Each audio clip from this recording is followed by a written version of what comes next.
À la célébration des buts, c'est un thème que j'ai vraiment envie d'aborder avec vous.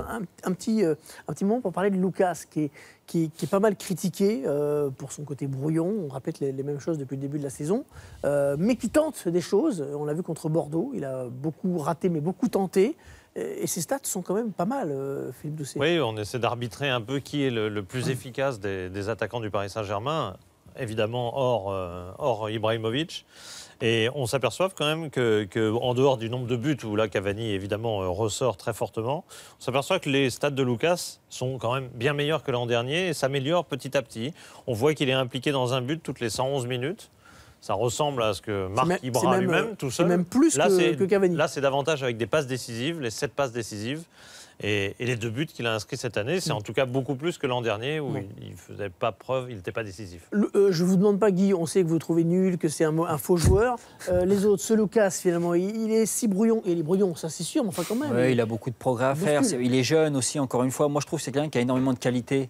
Il a une qualité qui est incroyable. C'est cette faculté il a d'accélérer avec le ballon. Il va très très vite. Après, effectivement, il a beaucoup de déchets dans la dernière passe, il a beaucoup de déchets dans les centres. Il est très très très loin du très haut niveau quand même. Mais il faut qu'il progresse, il faut vraiment qu'il se force là-dessus, qu'il fasse beaucoup de progrès. Mais encore une fois, moi je trouve que on s'est posé la question de savoir s'il devait partir à la trêve. Moi je pense que c'est un joueur qui doit rester à Paris pour encore progresser. De toute façon, il ne faut pas qu'il parte parce que partout où il ira, de la manière dont il joue, il ne réussira nulle part. C'est pour ça. S'il n'est pas titulaire en équipe du Brésil, c'est pas ça. À un moment, on ne peut pas. Il ne réussira jamais. Non, mais s'il garde les mêmes stats, le même déchet, tu peux le mettre dans n'importe quel club au monde. Le haut niveau, c'est pas de déchets. Il y a trop de déchets, c'est pas possible. Et le problème malgré tout, moi je trouve que son jeu. Alors moi je peux en parler parce que j'étais un joueur de côté, mais je trouve qu'il n'est pas créatif. Il fait toujours la même chose. Ils sont tous. Il a raison, Olivier. Le problème de Lucas, c'est que c'est vrai que, comme dit Reynald, il a un pouvoir d'accélération. Il a du feu dans les jambes. Incroyable. Franchement, incroyable. Il vous prend... bon, à moi, il m'en prenait 4 sur 5 mètres l'année dernière. Mais c'est... Où il doit progresser, c'est là où c'est le plus dur. J'ai envie de dire la lucidité, de mettre un bon ballon, de faire le geste juste.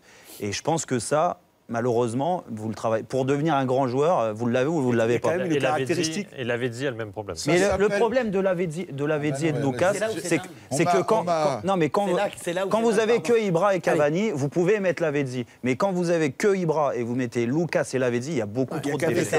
C'est là où, quand on parle de Lucas, mais moi, c'est où je deviens fou, c'est que je pense que Jérémy Ménez, s'il avait un peu de plomb dans la tête, mais il serait titulaire tous les jours au Paris Saint-Germain. Guy, parce c'est ça qui me gonfle. Guy réclame la parole. Parce que je suis un peu fort. Il est plus fort que Lucas, bien sûr. Je suis d'accord. Ils étaient tous de mon avis. Ouais. Je résumerai ça en disant il n'a pas le sens du jeu.